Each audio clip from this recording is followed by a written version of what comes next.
जादुई राखी। गांव में करिश्मा नाम की एक छोटी सी बच्ची रहा करती थी। करिश्मा के माँ बाप का बचपन में ही देहांत हो चुका था और करिश्मा गांव के मंदिर के पास रहा करती थी। गांव के कुछ लोग उसे 2 वक्त का खाना दे दिया करते थे और मंदिर के पुजारी जी ने उसके मंदिर में रहने और सोने की व्यवस्था कर दी थी। अरे करिश्मा बेटा, आज सुबह से इतनी उदास क्यों बैठी हो? क्या बात है बेटा? कोई बात नहीं काका, रक्षाबंधन का त्योहार आ रहा है।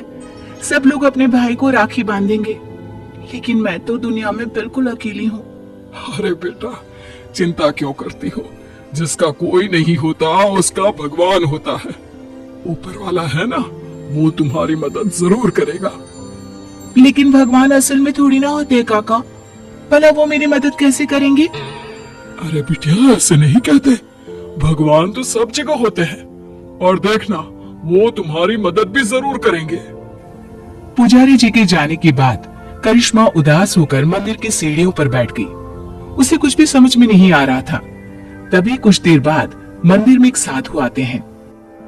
क्या बात है बेटा, तुम ऐसे चुपचाप क्यों बैठी हो? क्योंकि मैं बहुत उदास हूँ। इस दुनिया में मेरा कोई नहीं, मैं बिल्कुल अकेली हूँ। अरे, तुम्हें उदास होने की कोई जरूरत नहीं है। ये देखो, मेरे पास एक बहुत सुंदर फूल है। तुम इसमें धागा पिरोकर भगवान के हाथ पर राखी की तरह बांध देना। लेकिन उससे क्या होगा बाबा? उससे कुछ होगा नहीं बेटा, बस तुम्हारा अकेलापन दूर हो जाएगा और तुम्हारे जीवन में खुशियां लौट आएंगी। क्या सच में ऐसा हो सकता है? हाँ, रक्षाबंधन वाले दिन सुबह नहा धोकर मंदिर की जो मूर्ति है उस पर फूल की राखी बनाकर बांध देना। इतना कहकर साधु वहां से चले गए। अब तो करिश्मा बस हर दिन रक्षाबंधन के दिन का इंतजार करने लगी। 2-3 दिन इसी तरह बीत गए और रक्षाबंधन आ गया। करिश्मा सुबह सुबह नहाकर उस फूल में धागा पिरोकर भगवान के मंदिर पहुंची और उसने वो राखी भगवान की मूर्ति को बांधी। ठीक उसी वक्त वहां पर करिश्मा से कुछ साल बड़ा एक लड़का आया और उसने अपना नाम किशन बताया। अरे करिश्मा, तुम्हारी राखी तो बहुत सुंदर है। क्या ऐसी राखी तुम मेरी कलाई पर भी बांध सकती हो? वो क्या है ना, मेरी कोई बहन नहीं है। लेकिन ये राखी में जो फूल लगा हुआ है वो मुझे किसी साधु बाबा ने दिया था और मेरे पास दूसरा कोई फूल नहीं है। लेकिन मुझे तो तुम्हारे हाथ की बनी हुई राखी ही चाहिए, कहीं से भी लेकर आओ। अब मैं क्या करूं? भगवान ने बड़ी मुश्किल से मेरे जीवन में किसी को भेजा है। अगर मैंने किशन को राखी नहीं बांधी तो वो नाराज होकर चला जाएगा। सोचते सोचते करिश्मा मंदिर के बगीचे में पहुंची और वहां से उसने फूलों की मदद से एक सुंदर सी राखी बनाई और मंदिर में पहुंची। ये देखो किशन, मैंने तुम्हारे लिए बहुत सुंदर राखी बनाई है। नहीं, मुझे वही राखी चाहिए जो तुमने भगवान को बांधी है। लेकिन ये कैसे हो सकता है? वो राखी तो मैं भगवान की मूर्ति को बांध चुकी हूँ। तो कोई बात नहीं, वहाँ से वो राखी उतार कर तुम मुझे बांध लो और ये जो नई राखी तुमने बनाई है वो ले जाकर भगवान को बांध दो। किशन के बार बार जिद करने पर करिश्मा ने ऐसा ही किया। जैसे ही करिश्मा ने किशन की कलाई पर राखी बांधी, देखो अब तुम्हें मुझसे कोई गिफ्ट लेना होगा। जब भी कोई बहन अपने भाई की कलाई पर राखी बांधती है तो बदले में उसे कोई ना कोई तोहफा लेना ही पड़ता है। लेकिन मुझे तो कुछ नहीं चाहिए। लेकिन अब तुम्हारा भाई आ गया है ना, अब से तुम्हें किसी के आगे हाथ फैलाने की जरूरत नहीं है। चलो, मैं तुम्हारे नए घर में लेकर चलता हूँ। करिश्मा किशन के पीछे पीछे चल दी। कुछ ही दूरी पर एक बहुत सुंदर सा छोटा सा घर बना हुआ था। देखो करिश्मा, आज से ये तुम्हारा घर है। ये समझ लो कि तुम्हारे भाई ने तुम्हें रक्षाबंधन का तोहफा दिया है। ये घर तो बहुत सुंदर है, मैं यहाँ पर रह सकती हूँ? हाँ हाँ, बिल्कुल रह सकती हो। इतना कहकर किशन वहां से चला जाता है और करिश्मा अपने घर में रहने लगती है। उस घर में खाने पीने की सारी चीजें थी। करिश्मा बहुत खुश थी और गांव के लोग भी खुश थे। करिश्मा को रहने के लिए एक जगह जो मिल गई। कुछ दिनों के बाद किशन करिश्मा के घर आता है।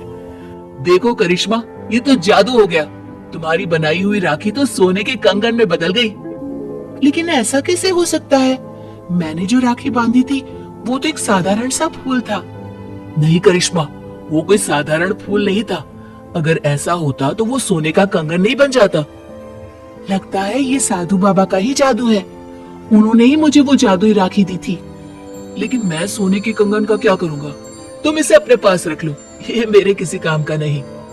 किशन वो सोने का कंगन करिश्मा को देकर वापस चला जाता है। करिश्मा सोच में पड़ जाती है कि आखिर वो सोने के कंगन का क्या करे। तभी उसके दिमाग में एक तरकीब सूझती है। करिश्मा सोने की कंगन को बेचकर पैसे ले आती है और उन पैसों से उसने राखी बनाने का सामान खरीद लिया।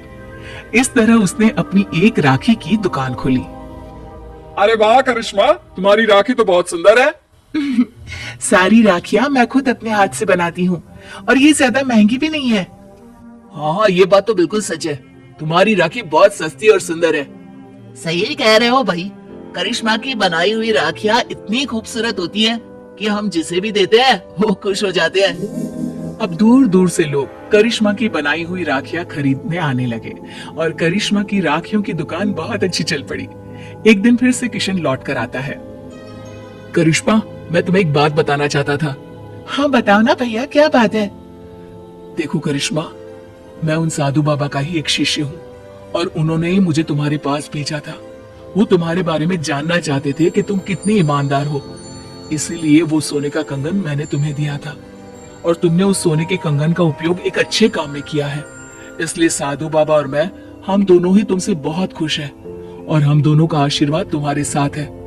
अब आने वाले जीवन में तुम्हें किसी भी प्रकार की परेशानी का सामना नहीं करना पड़ेगा। किशन भैया, तुम्हारे जैसा भाई और साधु बाबा जैसे गुरु पाकर मेरा तो जीवन ही सफल हो गया। मेरी मदद करने के लिए बहुत बहुत धन्यवाद।